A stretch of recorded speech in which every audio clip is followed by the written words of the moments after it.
Okay, well, I'll start this because I stirred up this mud. When I was publishing or in the process of putting my new book up for the pre-order, and I asked you what categories do you want to use and what keywords. Now, categories are sort of like genre type things, and keywords can be anything, I gather. And I looked into the categories, and there's something called BISAC, and I can't remember what it stands for, but it's a bunch of categories that are used by the publishing industry. But apparently Amazon has their own version, which I think why it's very similar, and it's also equally confusing, where you have the same elements like, okay, so you have fiction, literature, literary.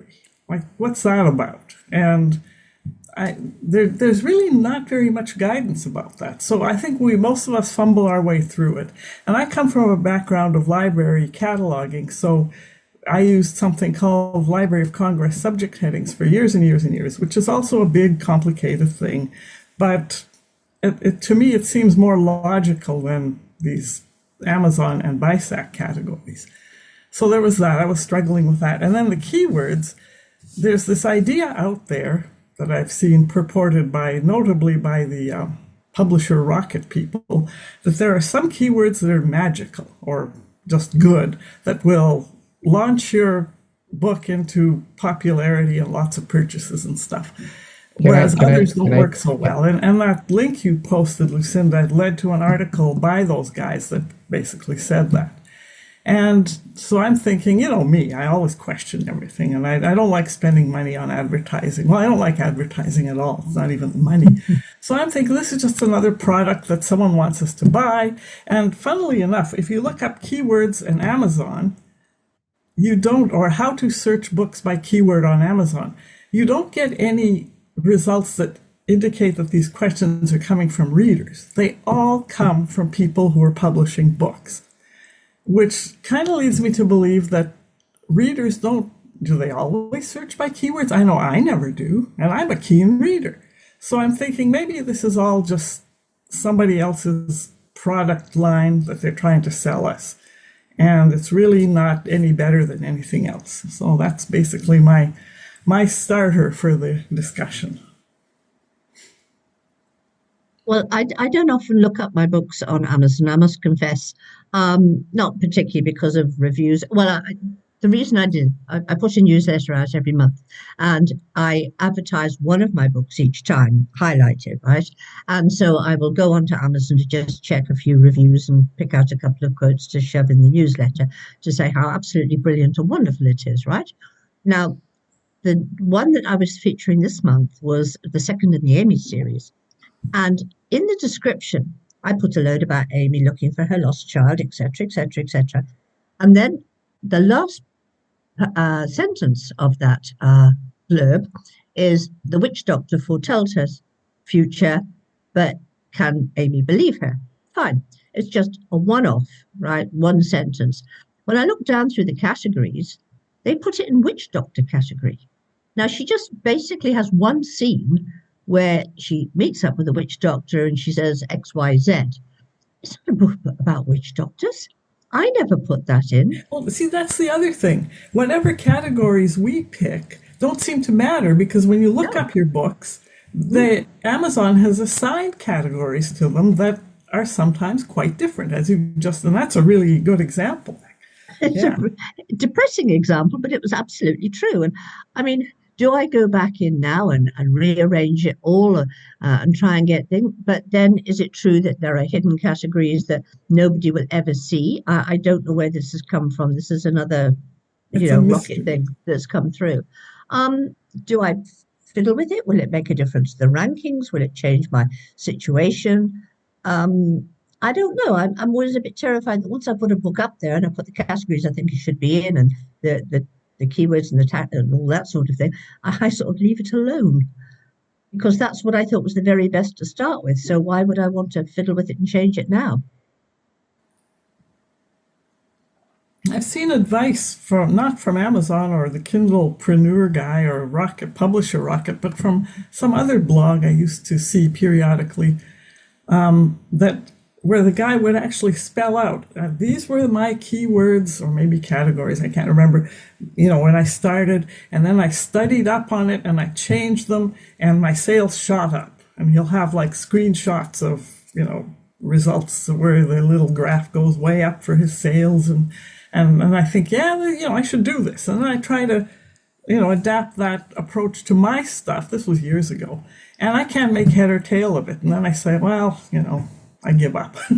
And that's kind of where I've always been with that. And it's annoying because, I figured out a lot of things. I've written books, I've published books, I have a blog, I've done all kinds of stuff. And yet this just, I can't make head or tail of it. And it makes me feel dumb. And I keep thinking maybe I'm just missing the boat. And if I got this right, my books would sell better, just as a kind of psychological thing. So, yeah, I guess that's why I ranted about it when we were looking for topics.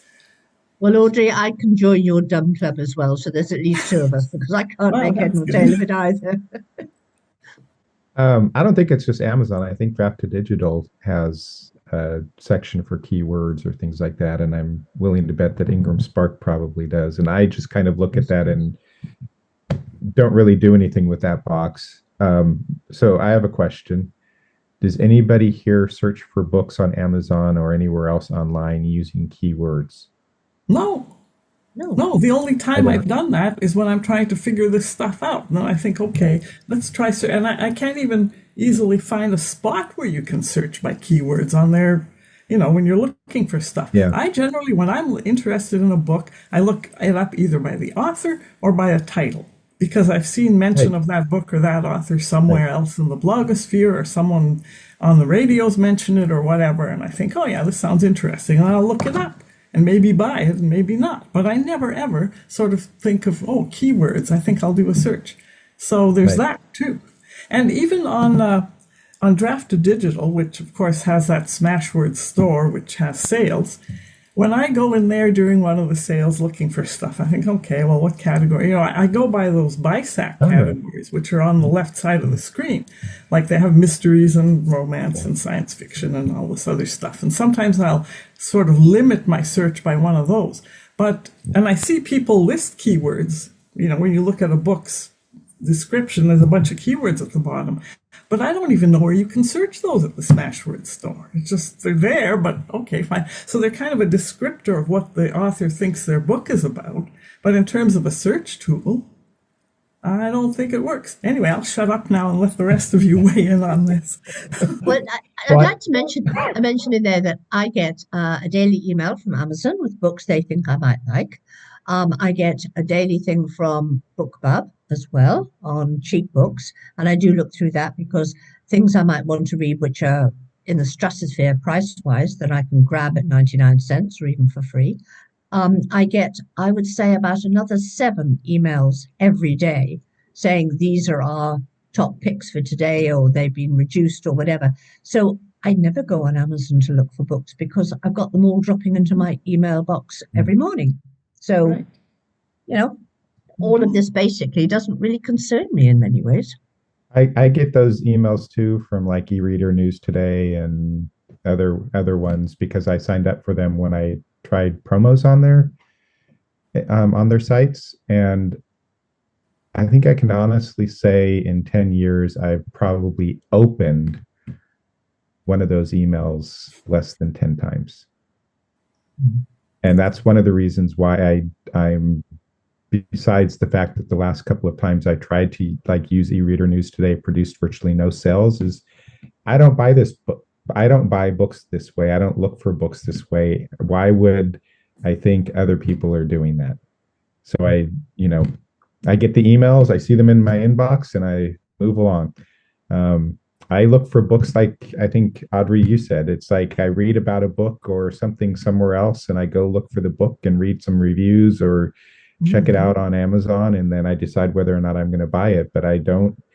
I mean, I might occasionally be desperate enough and don't have anything specific in mind that I might look for a particular genre, but I don't think I've ever used keywords or something like that to search for a book online. Yeah, for So, me, Amazon is a place where I go, like, that's my last stop. If I've yeah. decided to buy a book and it's there on Amazon and the price isn't outrageous, then that's what I do. It isn't for me a book selection thing at all. Well, let me give you my experiences I've had, but I have to do two caveats. One is this is strictly Amazon experience of publishing my book on there and using it. And the other one is some of this is just my conjecture. All right. So first, when it comes to searching, I know I have gone on there to search my book occasionally for various reasons. Sometimes just update things, like update the description or something. But whenever I have, the interesting thing is if I spell out, say, let's just say The Devil and the Wolf, and I spell that out completely, and I search on that, it may be the 8th or 9th book found, and a couple of the ones above have none of that in the title. Some have maybe the word devil in the title. Because, again, conjecture, Amazon is going to put those books that are currently paying for advertisement, just like Google does, above the actual search results. So the search results are skewed. So I that's irritating me, because especially when it's like the UK area, because people say, will sometimes contact me. So I'm going to get a copy of your book, whatever. And I just go to Amazon UK, and then it doesn't show up at all, period. Even though so that's a bit irritating. Secondly, as far as when you create your book and they say what categories are in there. So say you say fiction, comedy, fantasy, or in one case, mythology. In my books. What it uses that for, as far as I can tell, is where to put your book in a list of top sellers, whether free or not. So they have them separated, free on Kindle and not. And so when your book, and I'm going to get that because I did advertise at one point in my life, I tried that. But when your book is being advertised, you might want to see how it's doing, and it'll say, and in fact, you can go to any book and scroll down, and if you're in the Kindle version, it'll say number 1,735,000, out of whatever today. And usually it's not even just today, it's actually by about I think a 6-hour window, again, my guess there, but where your book is ranked in sales, but it's always by those divisions. They'll say in fiction, and then below that it might say in comedy, and then below that it might say in comic fiction. And, it does break down that way. And that's where I believe that overlap comes from. So when you create your book and you say, this is my book, and they ask you what categories, it's so they know where to put it on their top 10 list. So the one time I had come into a little bit of money, and I thought, after paying my bills and everything at that time, I said, I want to treat myself. So right on my birthday, and I said, you know what? And this is a few years ago. I had just done Perseus book, so my second book was just out. I said, I'm going to do an advertisement, and I just see what it's like. And I limited the amount of money. Once it goes to that, although it's a little tough because you kind of get billed after the fact a little bit, so you got to be careful.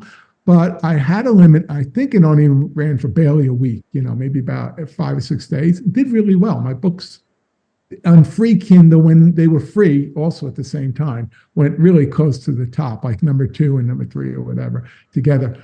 But what happens is they ask you there in the advertisement creation for keywords, all right, as for what people are searching. Oh, let me just back up. So when we talked about people searching, I agree with you. I only search by when I see a reference. Oh, this is a great book. You should go read it.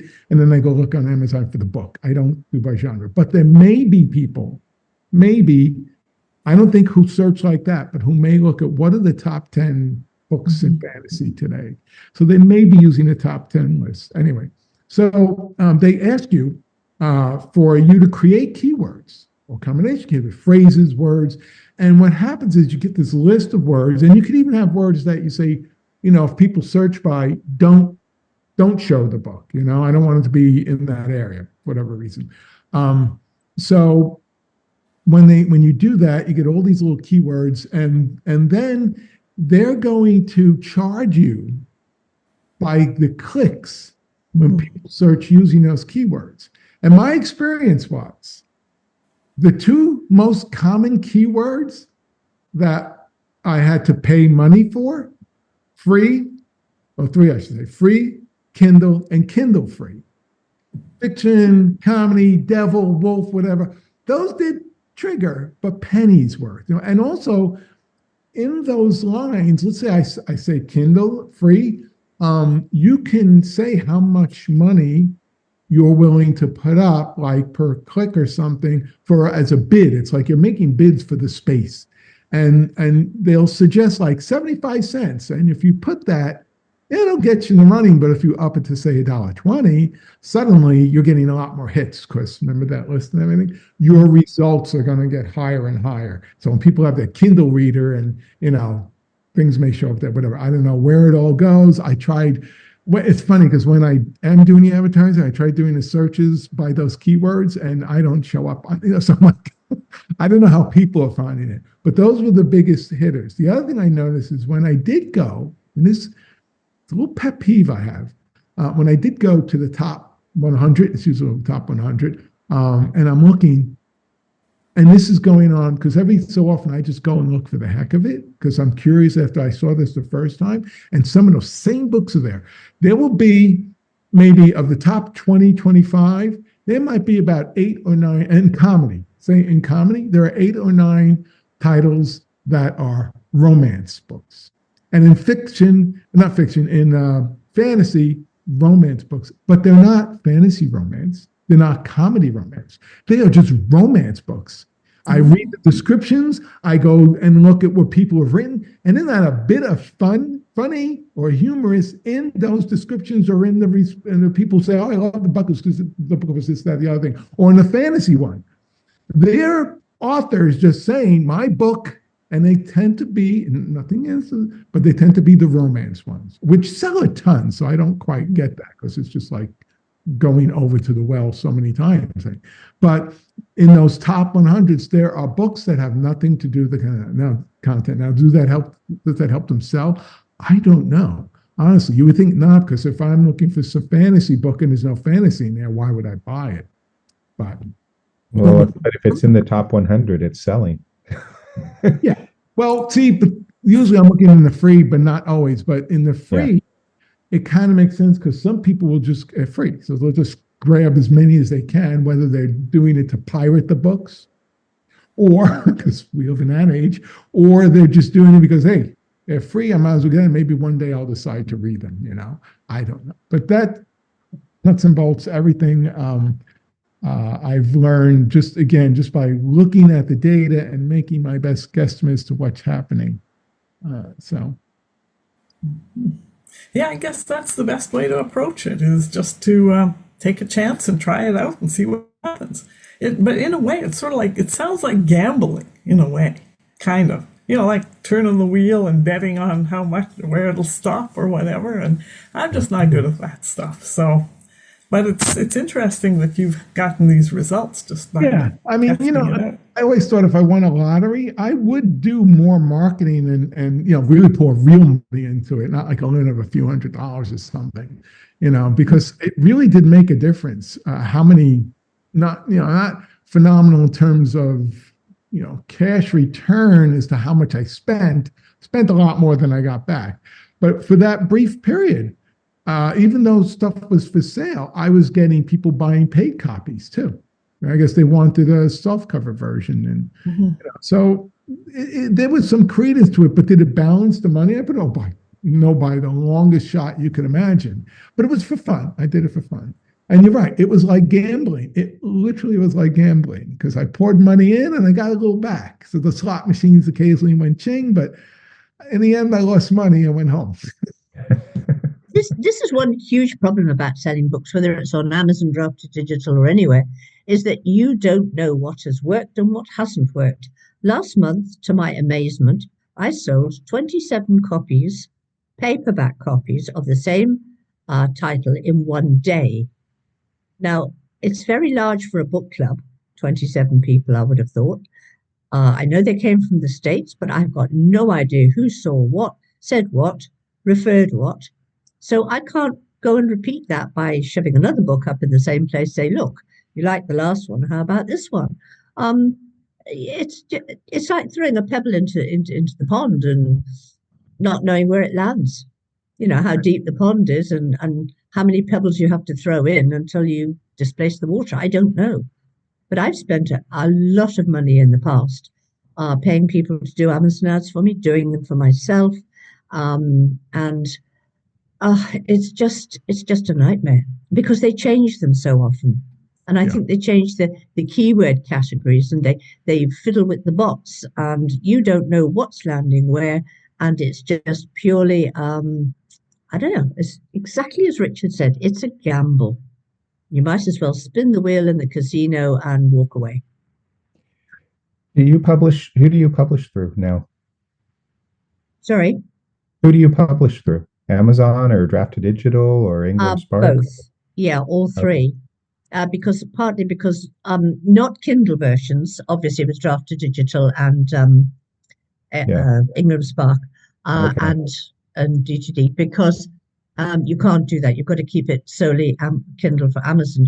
But because I've got them translated into Spanish, Portuguese, um, one couple in Italian, and would you believe two in Mandarin? Although I don't know, I can't even purchase a copy myself, so I don't even know how many copies that might ever have sold. Um, but I don't know. I get pennies back from them, I'll be honest. I don't really know how Okay. well they're translated either because I do bounce it off somebody whose native language is Portuguese, Spanish, whatever. But whether they get the nuances, I've got no idea. I can't afford to have a top guy um, translate them. So I just have to hope for the best. So the thing about the 27 books, I think what I learned when I switched to Draft to Digital is that some retailers order a dozen paperbacks, so they have them in stock in case someone purchases it. So that 27 books in one day may have been purchased by a retailer. Oh, Okay, right. But it was from Amazon, obviously. Oh, it was from Amazon? Mm, Okay, if it sorry, was it from was. Amazon, then yeah, maybe I guess not. That is interesting. Huh. But was it reported through Draft to Digital or Ingram Spark? I don't know. I haven't had their things for this month yet. Okay. They'll come through in the next few days, I guess. So I'll have a better idea then. I've just been too busy filling in American tax forms. Okay. That's the only thing that's been coming through from them. I've had some concerns whether or not I'm getting accurate sales reports from Draft to Digital. And when I raise a question, they say, the different retailers they all report sales differently. Some of them report it the day they get the sale, or they might do it monthly or weekly. So that again, those 27 books may represent it all showed up on one day, but they may have been one of those retailers that reports sales once a month or something like that. So it's all a mystery. But yeah, you're right. You really have no idea what ultimately works and what doesn't. So anyway, did you have anything on this, Bertold, on the keywords? Not really, because I pretty much ignore them. But I will say this. I'll talk about how I search for books on Amazon when I do, which isn't that often. Mostly, if I go to Amazon, it's because I heard about a book. But sometimes, if I'm bored and I want something to read, I will search for strange genre combinations that I can think of. And then I will try as best I can. It doesn't make this easy to avoid the bestsellers. Get away from the bestsellers as much as you can. You usually have to click through like 10, 20 times before you start getting down into these are the weird, strange books that possibly no one has ever even bought or downloaded. I actually reviewed one of these last year, Mark, and you read it. It was a weird romance book that was, well, it was listed as romance, but it was a very strange book. But that's what I'm always after. It was the book written by the guy who It's almost like, is this autobiographical or is it? Yeah, yeah, that Yeah, I guy. remember that. Yeah. Yeah. And again, very strange and bizarre book, but this is what I'm always after when I'm searching on Amazon because you'll never get that. And as you said, Richard, typically the first things that get thrown up at you are what I think this is Kevin Brennan's term is the naked torso books. Yes. The The bodice stripper That's books. the first thing you see. Um, The other thing to me is with Amazon, like, I mean, if you buy books on Amazon, I'm sure you get the emails, have we got a book for you, or here's the best books of this in this genre or this category. You always have to remember whether you're doing searches on Amazon or you're looking at those emails, Amazon now has at least 5 of their own publishing imprints. And if you look at the books that are featured in those emails, easily a clear majority of them are books from their own publishing imprints, not other books from other publishers. So, Richard, you mentioned the searches. It's like the book that, makes the most sense is down at 8 or 9 or even further. I'm willing to bet a bunch of the books that were higher on the list are their own published books. Oh, mine is to create, what was it? Create space. But that's Amazon. Which they bought over ages ago. Yeah. So yes, you would think, but again, when I was advertising, Yeah. it's different. It did. Yeah. So, like I said, it's like doing a Google search. Yeah. It's going to be skewed. Well, there are the algorithms, right? And they don't, and not that I know an algorithm. If I saw one, I don't even know what form they take, but they're secret. So there's all these people saying they've figured out the algorithm and how it works and how you can game it, but this is Well, back to Go ahead. back to the casino analogy. These are the people who say, I have a system that can beat the house. And no, they Yeah. don't. Yeah. Right, because I was going to say the algorithm actually it's both hidden and it's in plain sight. The hidden part is maybe the details of the algorithm. The plain sight is to make money. That is the house always wins, Bertolt.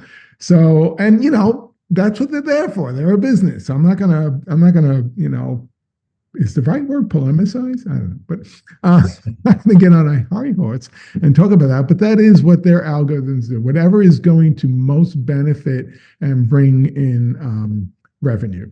It's just that simple. So It's a bit like going to, if you go to the same casino time and time and you watch how they spin the wheel and you think, right, that's so much and you've got it all worked out. Somewhere like Amazon, I think they speed up the algorithms and slow them down on a daily, hourly basis, probably, and then swap all the numbers into different slots in different places. I mean, to be quite honest, there's no way we can actually guess what is going to work and what isn't. true. And actually, what I've come to conclude is that there's no way to figure it out. But on the other hand, if our choice is not being published at all, or publishing ourselves in this environment, it's really, that's the choice we've made, is to get our books out there using the means we can do. And we can't figure out precisely how it works, but at least it's better than having your book sit there in the drawer or on your computer, unpublished and unknown to anybody at all, except you and maybe a few friends. So that's the choice. And yeah, when I first did my first book, that was the avenue open to me. There weren't many others. Probably no others at that point. That was like new at that time. So that's where you end up. That's the choice you make. And there's such a huge downside in many ways of going with a professional publisher, the top 5. I mean, I thought when I first finished my first one, I thought, shall I call up my old contacts at the 2 books I did have published traditionally with Heinemann and Macmillan.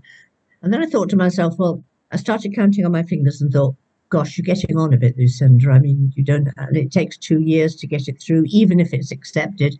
And then they might want the copyright on it for a while, and they're taking 50% of the royalties, and W.H. Smith's or whatever the equivalent is in the States, they take another huge chunk. So you make less money, and they don't actually market for you after the first 6 months unless it's a blockbuster. And I didn't think any of my books were going to be that fantastic, although they're very, very good, of course. I didn't think that they would actually market for me for very long. So there was Amazon sitting there waiting and saying, please upload your book now, it'll cost you nothing. I mean, there was no contest, was there? Mm-hmm. Do we want to talk about the next topic, which I think I suggested? Yeah. So the next topic is social media. Is it distorting book marketing? Which I have a quick comment, which is social media is distorting everything. So Yes. yeah. But the reason why I came up with this, and I know in the email I said mood boards, but that was a mistake. Mood boards, I think, generally are things that authors or writers kind of generate for their own motivation. They put up a mood board, with images or music or things like that, reflects the mood of the story and it helps keep them writing. The term I meant to use was agent guides. And I've suddenly started to see this on Twitter repeatedly. And they're basically, on Twitter, you can only add 4 pictures or images to a tweet. You can't do more than 4. So there are always 4 images that are basically visual representations of what you tend to put in a query letter. So one image is the title of the book. The next image is the pitch. The next image are themes, keywords. And the next image is the cover images of comparable books, comparable titles. And then the other thing I was just thinking about while we were talking about the other topic is there's also book talk. If I've seen so many writers say how incredible TikTok is for promoting books and generating sales, and I have no idea because I have absolutely no interest in TikTok doing videos and all the, I don't know if you can hear my dogs. Can you hear my dogs? A little bit. Okay, as long as it's not overwhelming. Yeah. They think they're home alone right now. But anyway, between book talk and these agent guides, it's like whatever happened to just using your words to sell your words? You know what I mean? And I just it just feels like it's going down this direction that just doesn't work for me. And I don't know, maybe it attracts attention. People are visual, some people are visual or whatever. So anyway, that was what I was thinking about when I raised this as a potential topic. Well, this is all right there with all those rules we hear about how you shouldn't use certain words and all this. It's because people who look through tons and tons of submissions, they don't want to actually read them. And when they do read them, if they see the same word in several different submissions, it becomes an overused word, and you hear that you shouldn't be using it.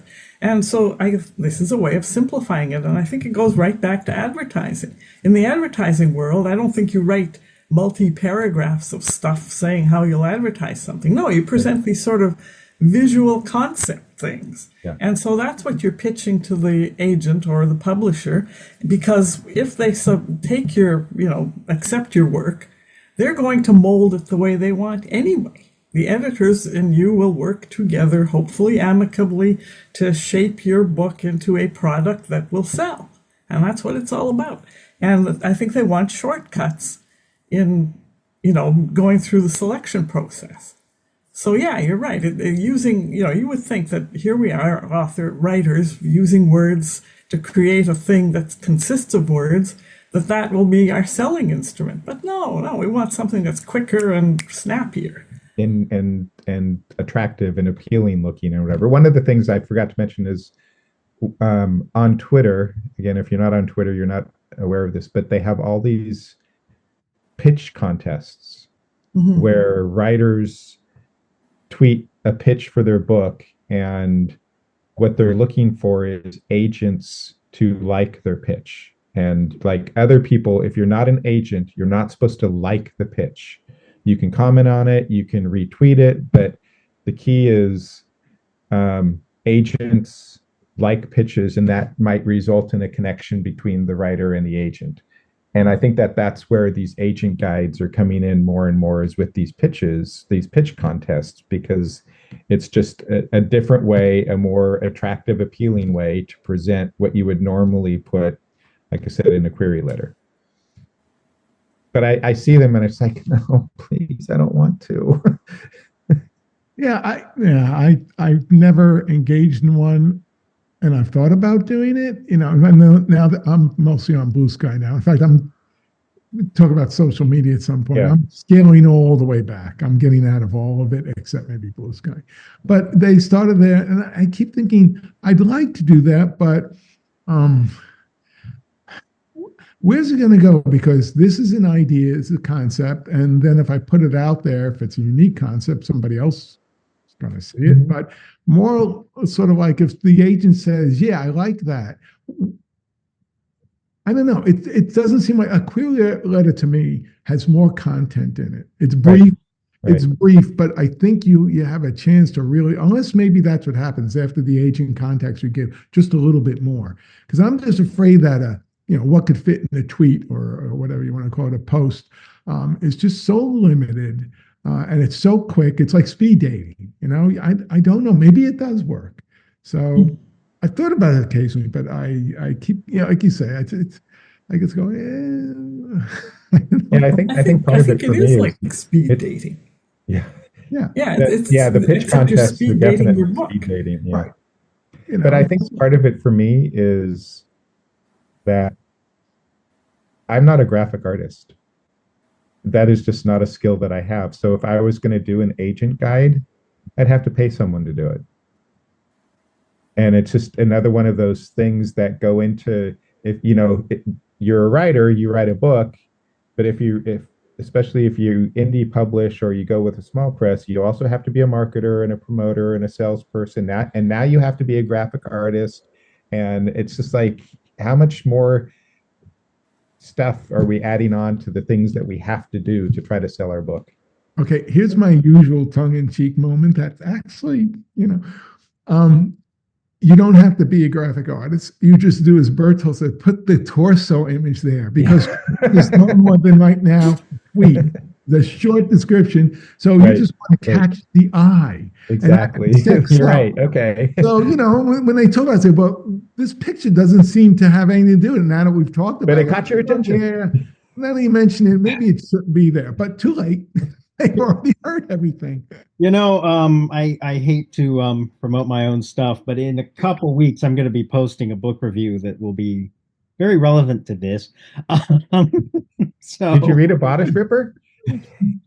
No, it's not to give away too much, but it's basically it's a literary fiction book, but it's the cover. You would think it's a bodice ripper, basically. Okay. And love in the space elevator. Yes, there you go. I think we have a sequel to The Directorate. I was gonna, to piggyback on what you said, Richard, when Audrey was talking about keywords and that, this publication suggests there are certain keywords that are guaranteed to produce sales. What I was trying to say at that point was, I'm willing to bet one of those words is sex. Yeah, I bet. So just throw that in your keywords no matter what. Well, I mean, I'll go ahead and tell the story that this does go back to the old topic, but as you might imagine, I search on Halloween books frequently, and and half of them are like, this. I feel like I'll just say this. I feel like I need to take a shower after seeing the cover, like this stuff of here's a trick or treat or something. But it's like, so I'm assuming that basically for any genre you can think of, like Richard was saying, there's this stuff tied into it that they know this will sell. Especially for the mood board tweet thing, honestly, it will slow somebody down as they're scrolling. That's just psychology. Well, Well, okay. Now I'm going to do an agent guide. It's going to have nothing to do with the book. Oh, the images, just the images, just maybe the title and then your torso thing, and then whatever the other two images are. It could be, but the one where you say I don't have graphic skills, so Yeah. make it graphic.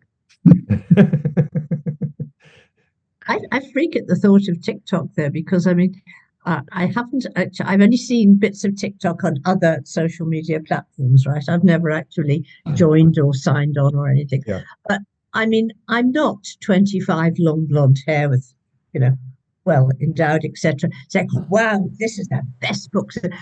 It's just not me. I just can't stand there and say, oh, isn't it fabulous? And folks, you've got to get it.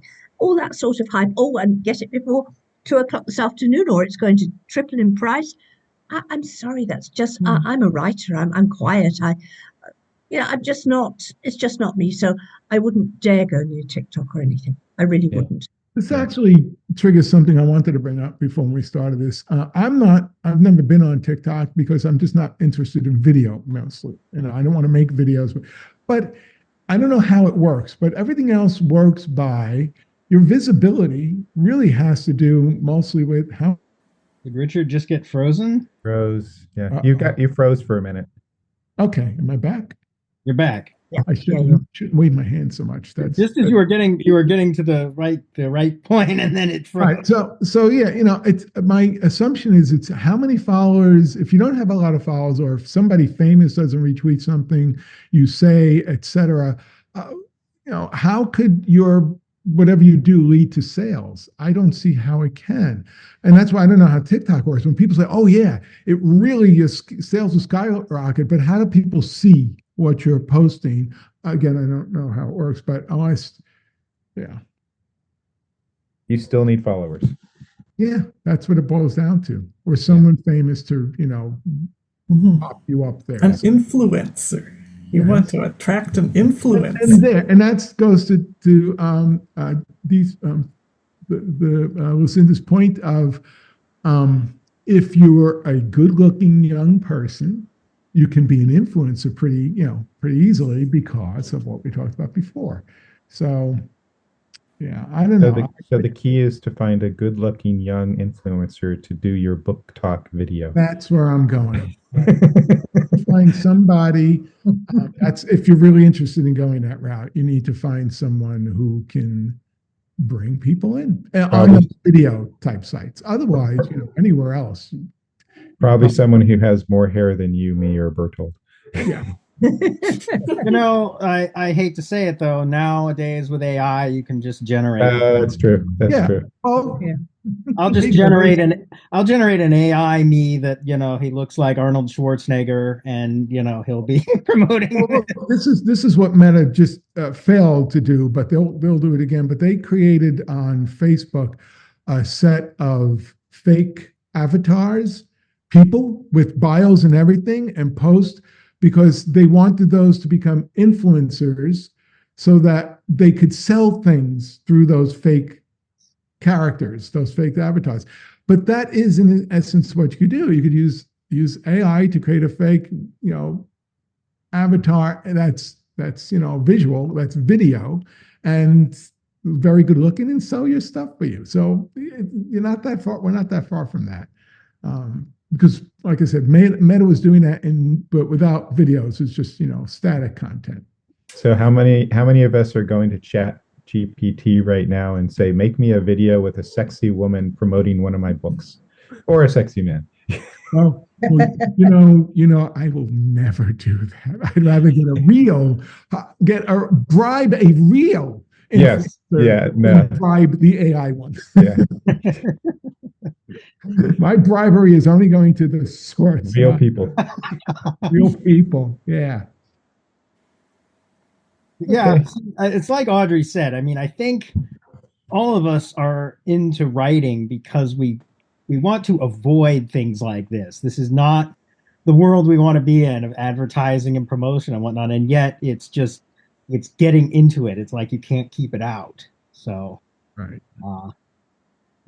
See, that's what you get from a traditional publisher, or used to get, is that selling part of it. And if you can't attract a traditional publisher, you either do it all yourself or you do it yourself to whatever extent you can. And if that isn't very much, then you have to live with whatever your sales happen to be. And that's, because your other choice is not publishing at all. So it's the brutal truth. And I also think that it's scary these days because you don't know what you see, you don't know what you hear, you don't know whether it's real or not real. And you're also, when I started, there weren't that many books on Amazon, probably a few million, but now, it's an extra 80,000 a month, a week, or so, I don't know, but it's a huge number. Yeah. And I you're so lost in the crowd, to be quite honest. Well, yeah, and it's Really, even going really to be worse because I read in a blog post on WordPress somewhere that Amazon now has a limit of any one person can't put up more than 3 books a day. And these, I think, are AI created books. So there's going to be Probably. zillions of them. God, Yeah. the world is falling apart. Yeah. Okay, I mentioned something that didn't make it into Berthold's list, and if people don't want to talk about this, that's fine. But I was going to suggest, I suggested what are our publishing writing objectives for 2025, and it sounds like, based on conversations we've had, that Berthold has something coming out soon. Audrey has something coming out soon. Richard has a new project that he's super excited about. I hope to finish something that I started 10 years ago in the next month or two that we've talked about briefly before, and hopefully publish that and a few other things. What have you got, Lucinda? Anything coming up? Look, I've got one that's, I think, almost halfway through, and I actually haven't done much writing for quite some time. Yeah. I have sort of taken to reviewing, which is a lot more lucrative than actually book sales. So, and I don't have to pay for the books, and I can choose what I like within a certain parameter, so many. And I must admit, I'm having a ball because reading is the one thing I've always loved all my life. But I've said to myself that I must actually get this next book out. It's just, it's so demanding, you write something, you pour so much love and time and effort and money into it, and then it's sort of, as we say, it's lost in the crowds. And the books that are selling are not the ones that I would want people to be buying to the same extent. I mean, it's ones that I wrote at the beginning, and in some ways I always feel that perhaps I ought to whip it in and rewrite it, make it a bit better. But they're the ones that are making just a tiny bit of money. Not the later ones, which I think are probably better written because I'd practiced more on it, So I don't know. I will try and get this next book. People keep nagging me and saying, when are you going to write one next one? So I will, that's my thing this year, is to bring out one more that I know that the other half of it, get it finished. Do any of the rest of you want to talk about what you have coming up? Well, except for the one book that's coming out on March 1st, not really. I still have to write something else before I can even talk about it. So I think I know what I'm going to do for the cover.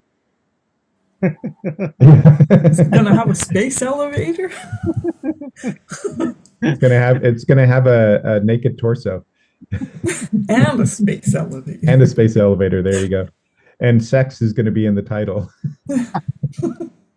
Sex on the space elevator. Yeah. How to have sex in a lift 72 different ways. Yeah. Yeah. There you go. Okay. Anything else? No, not for me. So, no. Okay. Well, this was a fun talk. Yes. They always are. That's true. They always are. Yeah. Happy 2025. Go forth and write.